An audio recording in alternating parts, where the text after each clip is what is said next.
Hey guys, Sunday here, bringing you another audio commentary. Chase! What? Why do I come back from the bathroom and you're on your stupid computer again? You were just in the bathroom. Can you not stop playing video games for more than 3 minutes? But Kate, What, Sunday? it's StarCraft. StarCraft? Ooh, ah. But baby, it's StarCraft. You got the 3 races. You got the Protoss. You got the Terran. Oh yeah.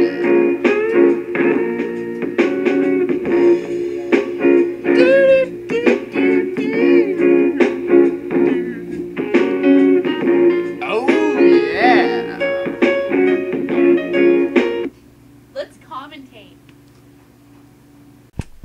Hi guys, I'm here with Chase, aka Malleus, and his girlfriend Kate, aka Juicebox, and we're going to bring you a pretty good game of StarCraft right here, and this is actually going to be between JF, who is spawning at the 12 o'clock position, versus Rhett, spawning at the 5 o'clock position. One thing to note is how good Rhett is. I mean, really, this guy is probably the top foreigner. He's competed with Hydra in a lot of tournaments recently, and this is about 6 months ago, so maybe he wasn't at his peak. He's a player who's really struggled with inactivity, really struggled with wanting to play the game, really. I think if he really stuck to it and didn't get bored of the game, he could become something that most people couldn't match. But anyways, this should be a great game of StarCraft.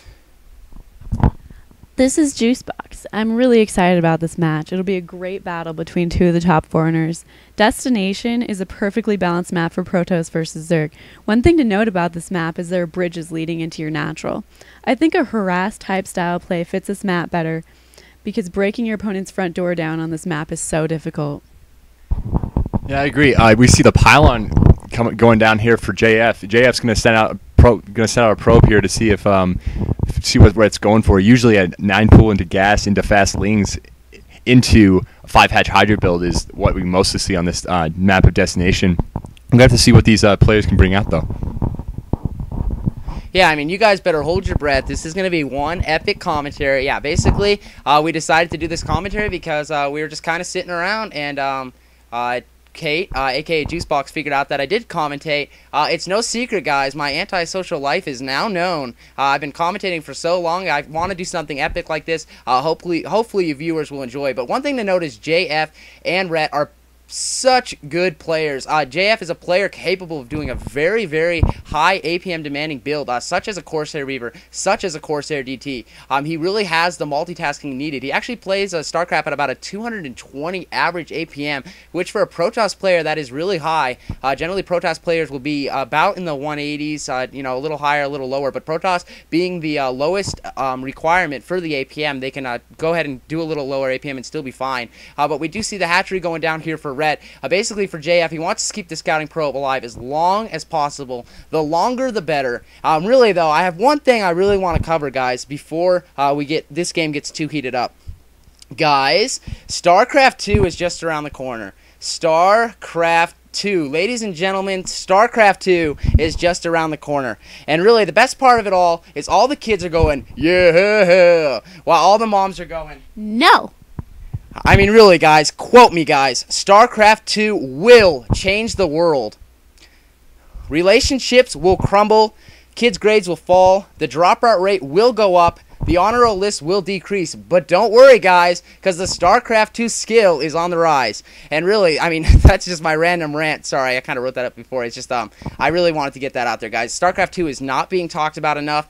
People are worried it's not going to be balanced, but really, it's going to be balanced. It just needs time. I want everyone to remember that StarCraft has been out for, what is it, 10, 11 years? 10, 11 years. Yeah, 10, 11 years. And to start, Protoss was not a balanced race. No one played Protoss until players like King Kingdom, Nalra, Grimto, they come around and say, we can figure out strategies to make StarCraft a balanced game, to make Protoss a winning race. And so really people have to be patient with StarCraft. It's going to take some patches. It's going to take some time, but people need to be more patient. They're not going to mess up StarCraft 2. It's going to be one of the greatest games of all time, if not the greatest game.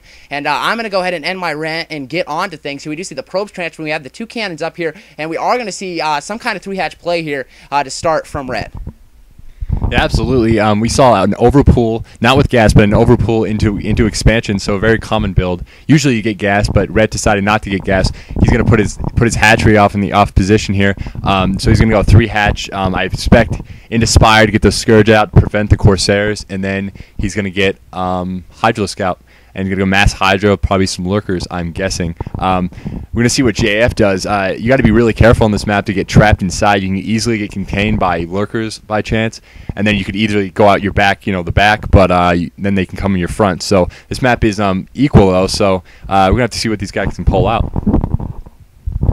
Yeah, all right, we do have the core warping in here. We do see some links coming here. He might test the boundary. He's going to see what the Overlord. He has the 2 cannons in position. This is a map that run-bys are possible. You can wrap around the minerals. You can go through them. There's so many ways around it. I think run-bys are a strong possibility, but this probe has made its way back in the base. Does he have Zerglings on the ramp? Yes, he does. The layer tech is hidden, and the layer is almost done here, so we're going to see exactly. I'm expecting to see what you said, 3-hatch Spire into 5-hatch Hydra. I think that's a strong build. It looks like this probe will be taken out. No, it's not quite yet. JF showing some nice probe micro. If he can keep this alive longer, possibly he's going to do Bisu style here. Going to be able to keep that scouting probe alive along until that Corsair comes out here. We do see the Stargate come down as well as the Citadel. Very, very standard play here, and we're going to see exactly what JF wants to do. He is watching that mineral patch. He's not going to fall for a silly run by. A player like Rhett, I think his strongest point would have to be his multitasking and his macro. He is so strong, so good at the minimap. DTs, you'll just fool yourself, man. You'll just throw away DTs. This guy is not going to get away from DTs. But as we have Miss Juicebox here, to go ahead and do a commentary. Let's go ahead and get some of her insight. She was actually new to the fact that Korean pro gamers, I don't know, you didn't know they existed, did you? No. Yeah, that's pretty much a simple answer. Probably an answer you're going to get from the average girl. She's a college student, pretty average. Or she likes to think so. But anyways, really, Korean Pro Gaming, and I'm getting a dirty look. Korean Pro Gaming here, they play 10 to 12 hours, 7 days a week. And really, I think more than just me and my brother would want to know, what are your thoughts about it? What are your thoughts about these nerds, these geeks, these lame-ass, corny kids sitting and playing 10 to 12 hours? Is what you might think, or what are your thoughts? I think that's their personal choice, but honestly, I think it's a complete waste of time to get so good at some stupid computer game. Stupid computer game. All right. She is laying down disses, ladies and gentlemen. A lot of people would beg to differ. I know JF and Rhett would. But StarCraft 2, who is not going to like StarCraft 2? It's going to be the greatest game of all time, but really we are getting completely off topic here. We do have the 4th hatchery going up for JF, or for Rhett, and Rhett's going to actually go for the Zergling run by. Forget what I'm saying. I think he should run into the main. Rhett, run into the main. He's going to surround the cannon. He's going to be able to pick off one cannon, but at what cost? He needs to get up that ramp. He's going to be able to get up the ramp with the remaining links. He has a lot of links in JF's base, and they're going to be able to get a lot of probe kills here. This is what JF, I was worried about it. Run-bys are such a strong possibility on this map. We have a lot of probes going down. Zealots and Dragoons coming in, going to be able to clear this out pretty quickly here. But really, JF actually not losing too many probes, but these lings are going to get very key scouting information. He knows the Templar Archives is up. We have 3 more gateways going up. But really, I felt that run-by could have been stopped, but why did Rhett not? Why did he kill that? Why did he kill that cannon? Run in the main, dude. Come on. Yeah, that was he actually only got 3 probes there, so JF did a really good job of holding it off. I don't know why Rhett persisted on killing that cannon without. He could have got like about a whole control group of lings in his base, but instead he got 8, which should be almost, completely game-changing, but he only got 3 probes, so JF did a great job there. We see the standard setup here, the Sim City here on the 3rd base, putting the hatchery in the way, and then the evolution chamber to block off, and then Sunken's behind. Very, very good. I think we're going to see some Mutalisk here, actually, from Rhett, so gonna get some Mutalisk out and see if we can pick off some High Templar and some probes. Harassment is of course key, and it's really good on this map because there's a lot of angles you can go from.